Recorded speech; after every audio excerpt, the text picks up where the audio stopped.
बिस्मिल्लाहिर्रहमानिर्रहीम।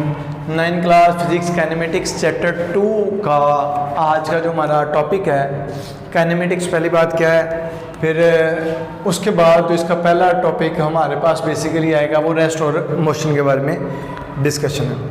तो काइनेमेटिक्स में अगर हम जब डिस्कस करने जा रहे हैं तो पहला पॉइंट आएगा कि ये ब्रांच है या क्या, ज़ाहिर बात है इसमें स्टडी कर रहे हैं फिज़िक्स की एक टाइप आएगी। तो फिज़िक्स की कौन सी टाइप है, तो पहले हमने कहा जी ये फिज़िक्स की मैकेनिक्स एक ब्रांच है, उस ब्रांच की आगे ये ब्रांच है। तो फिज़िक्स की ब्रांच है मैकेनिक्स, मैकेनिक्स की ये ब्रांच है काइनेमेटिक्स। तो हम इसमें कहेंगे the branch of mechanics in which we study about motion. अब मोशन का क्या करेंगे, उसके कॉज डिस्कस करेंगे, sorry without discussing the cause of motion, कि मोशन क्यों मूव हो रही, मोशन क्यों हो रही है, इस पॉइंट को हम डिस्कस नहीं करेंगे। बाकी जो डिस्कशन है वो हम इस टॉपिक के अंदर करेंगे काइनेमेटिक्स के अंदर, मतलब इसके इफेक्ट्स के बारे में हम स्टडी करेंगे। आसान अल्फाज में स्टडी ऑफ इफेक्ट्स ऑफ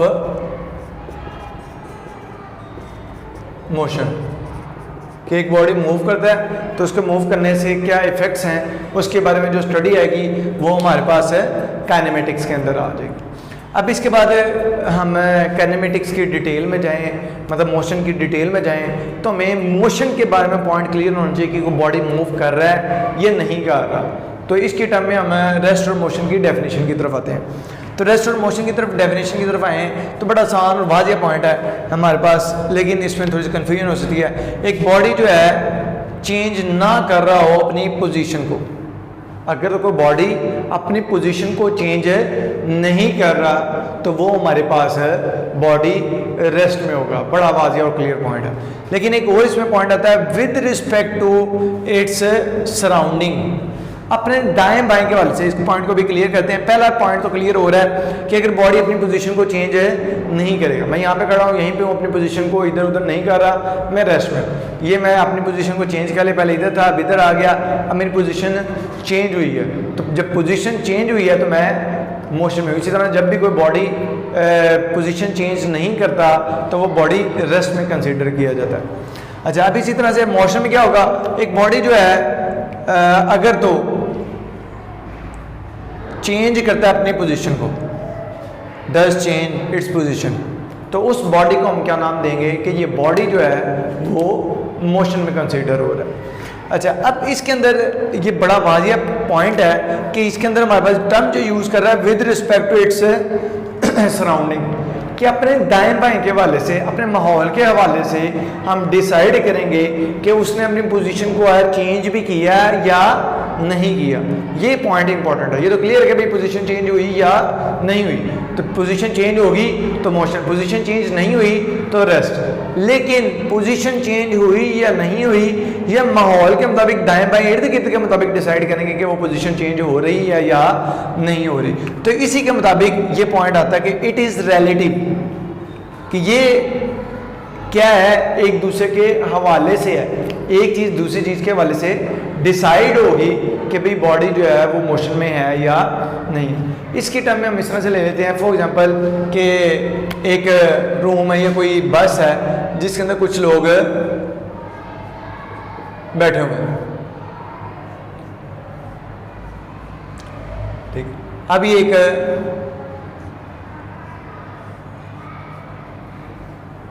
कोई रूम है,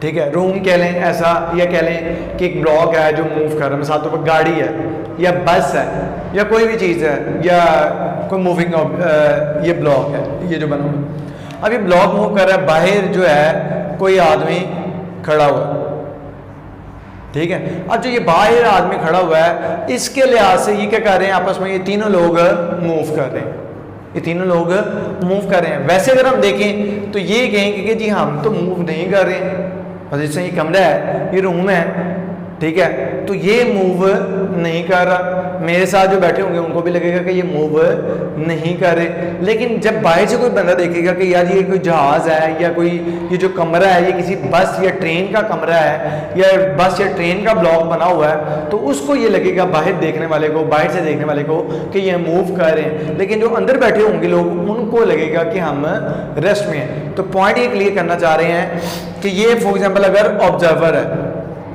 ये ऑब्जर्व कर रहा है, ठीक है, तो उसके मुताबिक ये मोशन में है। कौन? ये और ये लोग है मोशन में, जबकि मूव क्या कर रहा है? ये ब्लॉक कर रहा है। ठीक है, अब जब हम इसके लिहाज से ऑब्जर्वर बनते हैं, ये ऑब्जर्वर आ जाता है, ठीक है, ये मूव भी कर रहा है, लेकिन इसके लिहाज से ये और ये किस में आ जाएंगे? रेस्ट में आ जाएंगे। मतलब ऑब्जर्वर या सराउंडिंग के चेंज करने से हमारे पास वो बॉडी जो था वो किस में आ जाता है जी? रेस्ट में कंसीडर हो जाता है, ये मोशन में कंसीडर होता है। इसकी एग्जांपल ऐसे लेते हैं, फॉर एग्जांपल हमने कहा अभी भी ये कमरा, सर आप बात करते पॉइंट के लिए नहीं हो रहा, कमरा कहाँ से हिल रहा है, तो हम कहते हैं फॉर एग्जांपल ये ज़मीन है, ज़मीन के ऊपर कोई एक कमरा, ये कोई भी चीज़ है, तो ये कुछ लोग वहाँ पे खड़े हुए हैं। अब मतलब जैसे मैं खड़ा हूँ, मेरे साथ एक आदमी खड़ा हुआ है, वो भी हम एक दूसरे से बातें कर रहे हैं, आराम से खड़े हैं या बैठे हैं, तो हम रेस्ट में। लेकिन एक बंदा जो चांद पे है वो हमें देखता है कि हम यहाँ पे हैं, तो उसके मुताबिक हम मूव कर रहे हैं, जबकि हम तो मूव नहीं कर रहे हैं। मूव क्या कर रही है? ज़मीन कर रही है।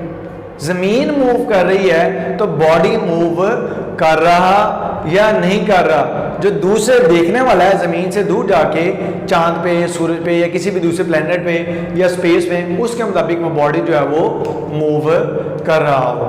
अच्छा, यहाँ पे बड़ी इंटरेस्टिंग चीज़ है, एक इख्तलाफ भी है कि कुछ इस्लामिक स्कॉलर जो हैं वो कहते हैं कि जी कुरान पाक के मुताबिक जो है ये इस्लाम के मुताबिक ज़मीन रेस्ट में है। तो ये पॉइंट बड़ा क्लियर है कि अभी तक जो मैंने सर्च किया है कुरान पाक के अंदर कोई क्लियर टर्म में ये वर्ड यूज़ नहीं हुए कि ज़मीन रेस्ट में है।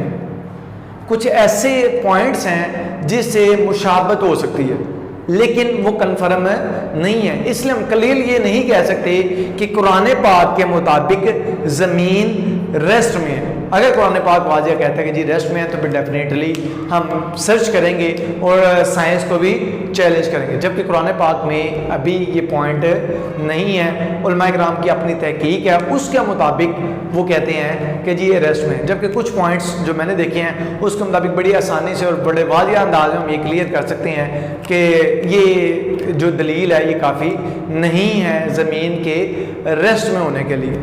तो इसी तरह से हम इस पॉइंट को क्लियर करेंगे कि ज़मीन जो साइंस के मुताबिक है वो मूव कर रही है। अच्छा, ज़मीन जो मूव कर रही है इसके डिफरेंट टर्म्स हैं, ये किस तरीके से मूव कर रही है। मिसाल के तौर पर अगर मैं कहता हूँ कि ये कोई एक सेंट्रल पॉइंट है, ये कोई सेंट्रल पॉइंट है जहाँ पे जिसके इधर ज़मीन मूव कर रही है, या फिर हम कहते हैं ये ज़मीन है फॉर एग्जाम्पल एक, ठीक है, ये है जी हमारे पास ज़मीन। अब जो ये मूव कर रही है, इसका मूव करने का जो तरीक़ाकार है वो क्या क्या है?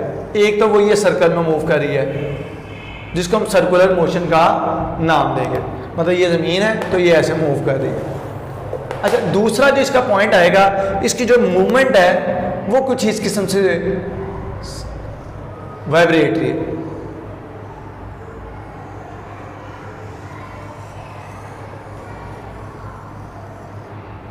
अच्छा, दूसरा पॉइंट ये इंटरेस्टिंग है, इसलिए मैं एक पॉइंट साथ में ऐड करें कि जो ज़मीन है वो हमारे पास किस तरीके से मूव कर रही है, और एक तरह से नहीं, दो तीन पैटर्न में मूव कर रही है। एक तो सर्कुलर है, दूसरा वाइब्रेटरी है, और तीसरा रोटेटरी भी है।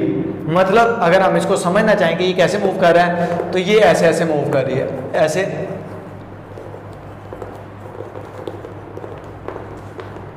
ठीक है। अगर हम इसमें गौर करें तो एट अ टाइम यहाँ पे तीन मोशंस हो रही हैं, एक सर्कुलर हो रही है, एक वाइब्रेटरी हो रही है, और तीसरी रोटेटरी मोशन हो रही है। आगे हम इसकी टाइप्स डिस्कस करेंगे तो वहाँ पे पॉइंट क्लियर होगा कि कौन कौन सी ये मोशन, बाहर हमें पॉइंट तो क्लियर हो रहा है, वो एक तरह से नहीं, तीन मुख्तलिफ अंदाज में मूव करते हुए हमें नज़र आ रही है। तो साइंटिफिकली जो है वो साइंस जो है इसको प्रूव करती है, जबकि इस्लाम और कुरान पाक के अंदर कोई भी दलील नहीं है। तो अगर हमारे पास कुरान पाक के अंदर है तो हमें साइंस को चैलेंज करना पड़ेगा और हमें उसको एक्सेस करना पड़ेगा, उसको क्लियर करना पड़ेगा। तो इसलिए जहाँ पे कहा जाए कि जी कुरान पाक के अंदर लिखा गया है या कोई दलाइल दिए जाएँ तो बिल्कुल एग्जैक्ट टर्म में कहीं पे भी नहीं है। तो ये क्लियर है कि जी रेस्ट। और दूसरी टर्म ये जो पॉइंट है हमें ये भी बड़ा क्लियर करता है अगर हम उसको क्लियर करना चाहें।